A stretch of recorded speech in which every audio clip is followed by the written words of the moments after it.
I'm Hansel Parchment, Olympic gold medalist, finally. My name is Megan Tapo, 2020 Tokyo Olympic bronze medalist in the 100 meter. 9 medals from a population much smaller than its global presence. 5th on the track and field table from a competition with just too many countries to name. And strong emotions, sweat, speed, and sweet victory fueling the athletes and people back home.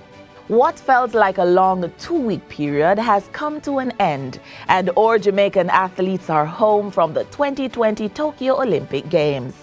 Government's reception to say thank you was nothing short of exciting and full of bountiful rewards.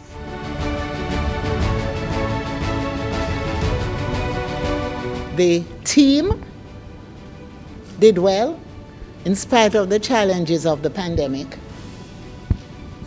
You were able to come home with medals, and those who did not medal performed well, and it augurs well for the future. And so we just wanted you to know, win, lose or draw, we love you, you're ours, and we want you to feel very important and very special. They're all champions and we embrace them. I mean, whether it's gold, silver, bronze, or just to be in the finals, or just to have competed, they're all Olympians. And by virtue of being Olympians, that makes them champions. And I'm super proud of every single one of them. We all witnessed it. The pandemic carved a new pattern of training and a new thought process. But our Olympians were still able to show up for their nation. I just want to say it was fun. Really went out and enjoyed myself, and put in the work that I've been doing over the months preparing for the Olympics to good use, and came out on top. And I have a lot to give thanks for. It was hard, but it's motivating and inspiring, and I wouldn't have had it any other way. I really want this championship to motivate the younger athletes, the one that there's a lot of athletes that thought it was over because of the pandemic based on scholarships and not moving on and stuff like that. I mean, it can be mentally draining, and when it's mentally draining, it's very bad because then you're physically drained. So I want this championship to motivate them to know that it's not the end. And even for those who did not meet their target of achieving medals this time, the fighting spirit remains high and strong.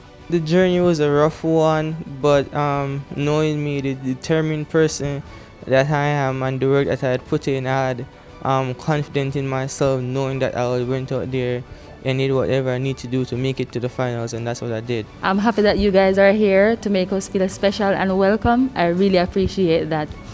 So for me, let's say that it was a bittersweet moment for me. I false start, but then I'm void of making human errors.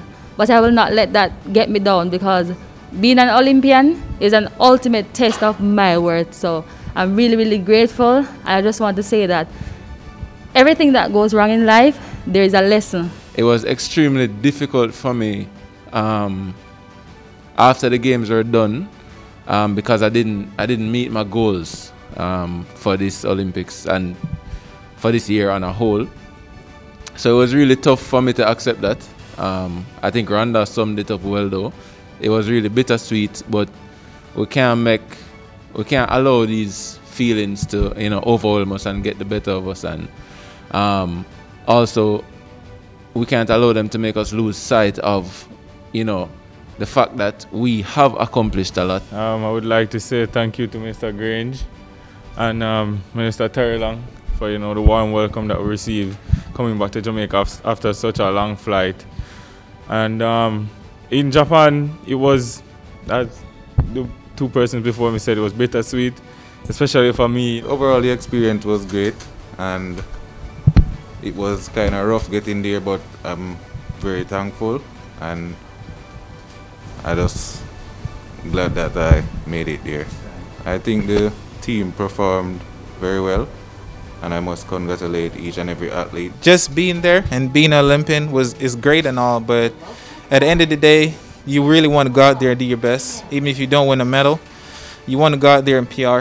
But I think the support that we've gotten from the coaching staff and the fans and everybody in Jamaica was just phenomenal.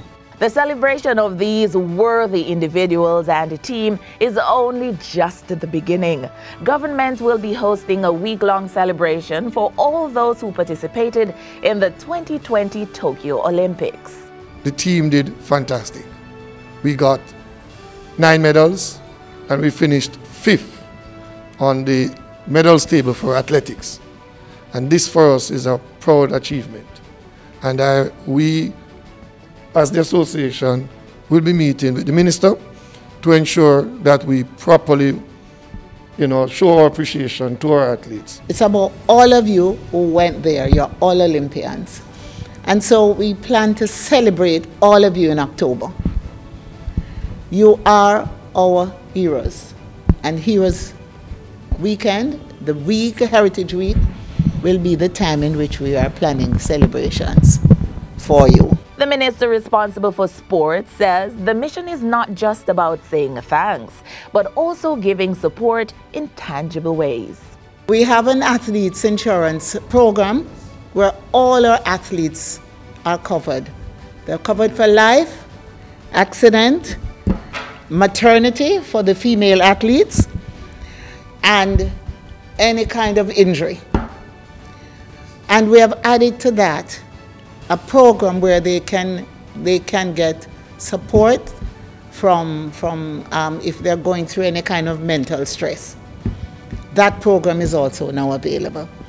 We made sure our athletes got funding over an 8-week period during their training for the Olympics. I also want to indicate that we spend approximately 64 million annually for just under 2,000 athletes.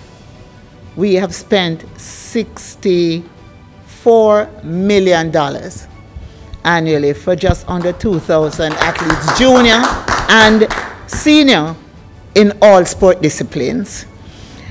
And for the Olympic period, we spent approximately 28 million for 160 athletes. And it includes Paralympians as well. And as a government, this is the most that has ever been spent.